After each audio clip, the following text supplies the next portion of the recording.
After months of waiting, I can finally say that I have seen Dune, one of my most anticipated movies of 2021. Now, right off the bat, let me just say that I am a huge fan of the book. I just reread it recently and I have to say, I do not understand why it took Hollywood this long to revisit this lore after David Lynch's version. I have never watched David Lynch's adaptation because, well, it doesn't look very good. Dune has such a rich lore with some incredible world building. Its dialogue and the way it navigates its politics without ever being too boring or preachy about it, it's just perfect. The book also knows how to intrigue its readers with fascinating mythologies that immerse the reader in this world. All I wanted to see from the movie was the same vibe I got from the book the first time I read it.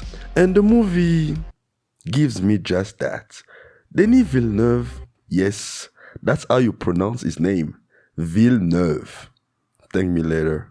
This guy crafted what could very much be the most accurate adaptation of any book, comic book or graphic novel ever.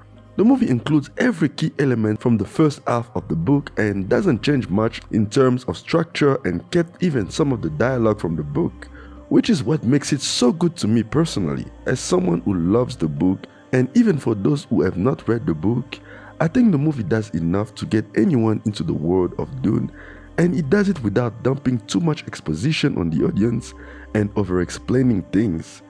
It trusts its audience to follow the story and just lets you enjoy the ride. I appreciated that. With all that being said, Dune is not a perfect movie.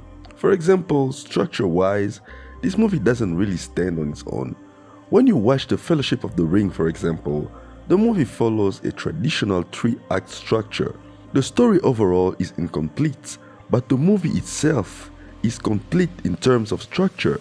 There is the beginning, the middle, the climax, and the ending with the promise of more to come because again, the story isn't complete. Dune's ending, however, feels a bit awkward because it isn't structured like a complete movie. It has a beginning and a middle, and that is pretty much where the movie ends, at what appears to be a midpoint, not just for the story overall, but for the movie itself. To go back to The Fellowship of the Ring, in that movie, characters have arcs that start and end in the same movie. With Dune, some of the characters, like our main character and his mother, are meant to complete their arcs in the next movie. But that is not even my biggest problem with Dune. That is not even a problem actually. The moment Dune Part 2 comes out and we start considering both as one big 5-hour movie, there won't be anything to complain about anymore. No, Dune's one big problem is not its structure. It's the scenes from the book it decided to cut and those they decided to keep. The movie I saw felt a lot like a studio cut. In the book, one of my favorite characters was Dr. Yue.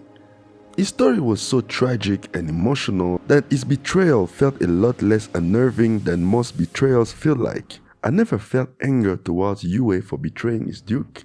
I felt pity for a man who desperately tried to convince himself he was doing whatever he could to save his beloved wife, even though deep down he knew she was probably already dead. There is a chapter in the book where Jessica and Yue talk about Yue's wife, who by the way was also a Bene Gesserit, which is never mentioned in the movie for some reason.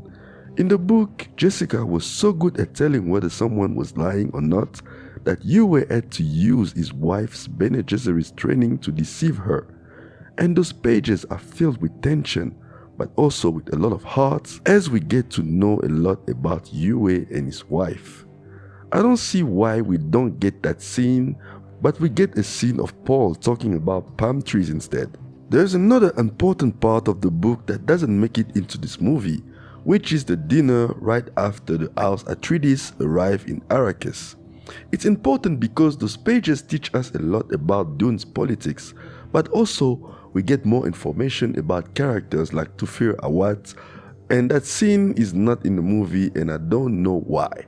Like many important moments between Duncan and Paul that never make it into the movie, Dr. Yue's manipulating Duncan, Goni Alec and Thufir Hawat to suspect that Jessica is the traitor, it's not in the movie either. which will make it weird when Gurney Alex suddenly tries to take Jessica's life in the next movie. That's why I think the story would have benefited from either a longer runtime or being a series, because while the movie looks great, the characters don't really get time to shine, and it's hard not to feel like they were not done justice. And this is not just a case of a reader wanting everything from the book to be in the movie. I'm talking about moments that would have actually made the movie better, that would have made a lot of these characters better and more likable. Dr. Yue was not done right, which made his betrayal a lot less impactful and emotional.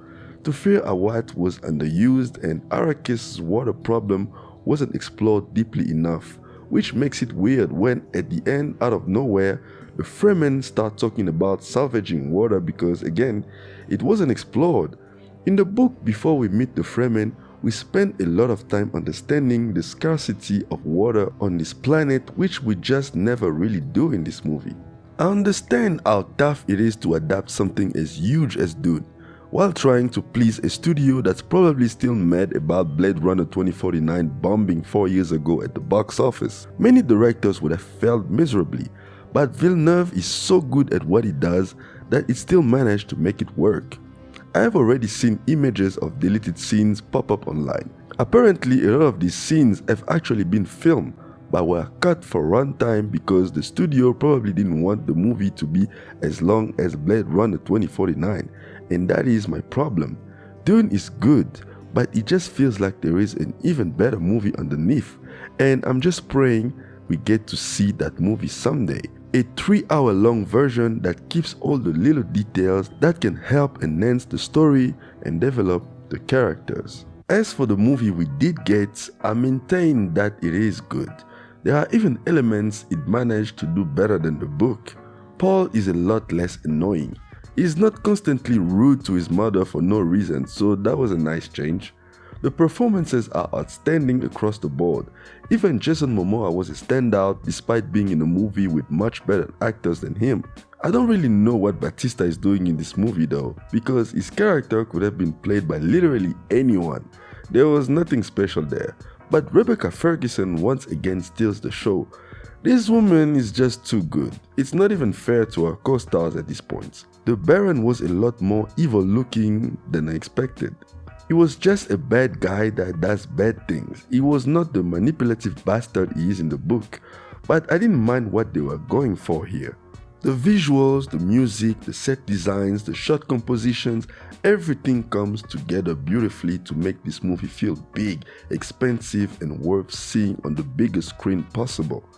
And right now, all I need is for Warner Brothers to announce part 2 so we can all rest easy. I'm giving Dune a 7 out of 10.